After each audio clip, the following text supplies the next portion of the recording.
জ্যোতিষশাস্ত্রে গ্রহদের বক্রী হওয়া প্রত্যেকটি রাশির জাতক কিংবা জাতিকাদের উপরে প্রভাব বিস্তার করে। ঠিক তেমনভাবে আগামী 29শে জুন 2024 রাত্রি 11:40 ন্যায়াধীশ শনিদেব বক্রী হচ্ছে কুম্ভ রাশিতে।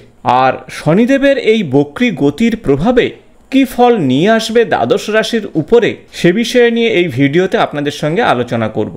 এই ভিডিওতে আলোচনা করব আগামী 5টি মাস অর্থাৎ 15ই নভেম্বর 2024 পর্যন্ত শনিদেবের এই বক্রী গতির প্রভাবে মেষ রাশির জাতক কিংবা জাতিকাদের উপরে কি প্রভাব নিয়ে আসবে। শনিদেবের এই বক্রী গতির প্রভাবে প্রত্যেকটা জাতক বা জাতিকার উপরে কিছু ইতিবাচক প্রভাব এবং কিছু নেতিবাচক প্রভাব আসবে।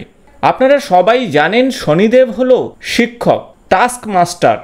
একজন ব্যক্তির জীবনে শৃঙ্খলার কারক গ্রহ হলো কিন্তু শনিদেব।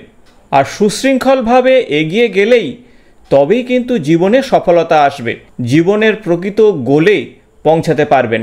শনিদেব একজন জাতক বা জাতিকাকে পাংচুয়াল করে তোলে এবং সেই সাথে সে নিজে এবং অপরকে ন্যায় পাইয়ে দেওয়ার বিষয়ে বদ্ধপরিকর থাকে।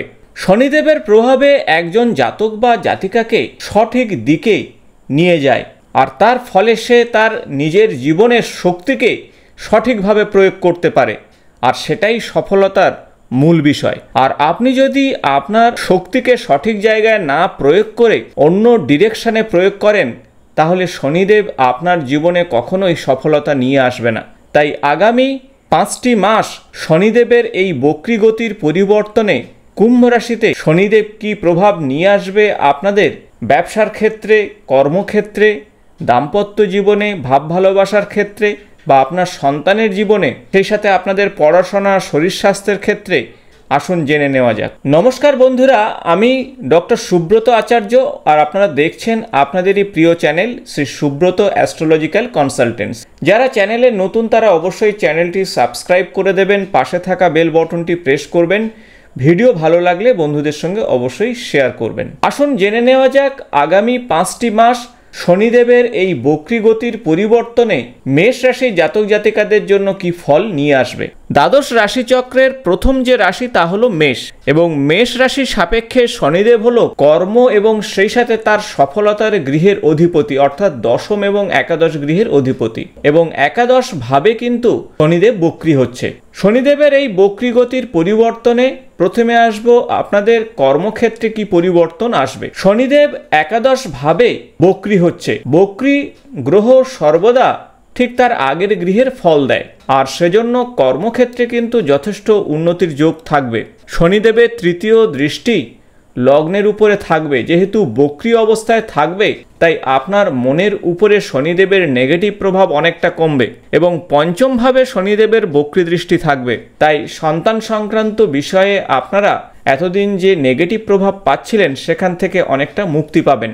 কর্মক্ষেত্রে যারা প্রচেষ্টা চালিয়ে এসছেন এতদিন, তার উন্নতি এই সময় দেখতে পাবেন। জীবনের বিভিন্ন বাধা কাটিয়ে আপনারা অবশ্যই শুভ ফলের মুখ দেখবেন। যারা ব্যবসা সংক্রান্ত বিষয়ের সঙ্গে যুক্ত রয়েছেন তাদের বলবো শনিদেবের এই বক্রী গতির ফলে ব্যবসা সংক্রান্ত বিষয়ে উন্নতির যোগ তৈরি হবে। যারা পয়সা ইনভেস্ট করেছিলেন সেই পয়সা আপনাদের হাতে আসবে, তবে প্রফিটের পরিমাণ হিউজ না হলেও এই সময় কিন্তু কম বেশি আপনি উন্নতি করবেন আপনার ব্যবসার ক্ষেত্রে। অর্থনৈতিক সংক্রান্ত বিষয়ে আপনাদের বিভিন্ন বাধা দূর হবে এবং এই সময় আর্থিক উন্নতির যোগ তৈরি হবে এবং দীর্ঘদিনের চলতে থাকা আর্থিক সমস্যা থেকে বেরিয়ে আসবেন। সম্পর্কের ক্ষেত্রে শনিদেবের বক্রী গতির প্রভাবে কিছুটা পজিটিভ প্রভাব আসবে। রোমান্টিক জীবনের ক্ষেত্রে আপনারা অবশ্যই ভালো ফল পাবেন। নিজেদের মধ্যে বোঝাপড়া অনেকটা ভালো হবে, কারণ বক্রী শনির দৃষ্টি পঞ্চম ভাবে থাকবে, তার ফলে ভাব ভালোবাসার সম্পর্কের উন্নতি ঘটবে। শনিদেবের সপ্তম দৃষ্টি পঞ্চম ভাবে থাকার জন্য সন্তান সংক্রান্ত বিষয়েও আপনারা ভালো ফল পাবেন। শনিদেবের দশম দৃষ্টি কিন্তু আপনাদের রাশি সাপেক্ষে অষ্টম ভাবে থাকবে, তাই এই সময়ে ক্রনিক ডিসঅর্ডার থেকে আপনারা অনেকটা মুক্তি পাবেন। রোগ ভোগ থেকে মুক্তির বিশেষ সুযোগ আসবে। যারা অকাল্ট সায়েন্স নিয়ে পড়াশোনা করছেন তাদের ক্ষেত্রে কিন্তু ভালো ফল আসবে। এই সময়ে ডাক্তারবাবুর সুপরামর্শে আপনারা শারীরিক উন্নতির যোগ তৈরি হবে। তাই সার্বিক দিক থেকে শনিদেবের একাদশভাবে বক্রী হওয়ার জন্য কর্ম এবং আয়ের ক্ষেত্রে যথেষ্ট উন্নতির যোগ রয়েছে। তবে মনে রাখবেন, ন্যায় এবং নিষ্ঠার পথে এগোবেন, কঠোর পরিশ্রম করবেন এবং পরিকল্পনা মাফিক এগোবেন, তাহলে অবশ্যই আপনারা ভালো ফল পাবেন। তবে সন্তানের পড়াশোনা সংক্রান্ত বিষয়ে অবশ্যই খেয়াল রাখুন, সন্তান যেন বিপথে না যায় সে বিষয়ে সতর্ক থাকুন। পুরানো রোগভোগের বিষয়ে অবশ্যই ডাক্তারবাবুর পরামর্শ নিন, ডাক্তারবাবুর পরামর্শতে আপনি অবশ্যই সুস্থ হয়ে উঠবেন। তাই সার্বিক দিক থেকে বলা যেতে পারে শনিদেবের এই বক্রী গতির পরিবর্তনে আগামী 5টি মাস আপনাদের যথেষ্ট উন্নতির যোগ তৈরি হবে। এখন আসবো কি ধরনের উপায় বা টোটকা আপনারা করবেন। সেক্ষেত্রে বলবো, পূর্বপুরুষদের উদ্দেশ্যে শ্রদ্ধা নিবেদন করুন। দক্ষিণ দিকে মুখ করে আপনারা অবশ্যই একটি সরষের তেলের প্রদীপ প্রতি শনিবারে নিবেদন করলে অত্যন্ত শুভ ফল পাবেন। তাছাড়া প্রত্যহ ওং নমঃ শিবায় মন্ত্র জপ করুন 21 বার করে, আর তাহলে আপনাদের বিভিন্ন বাধা বিঘ্ন দূর হবে। আশা করব ভিডিওটি আপনাদের ভালো লেগেছে। ভালো লাগলে বন্ধুদের সঙ্গে শেয়ার করবেন। আগামী নতুন কোনো জ্যোতিষ সংক্রান্ত ভিডিওতে আপনাদের সঙ্গে দেখা হবে। আজ এই পর্যন্ত, নমস্কার।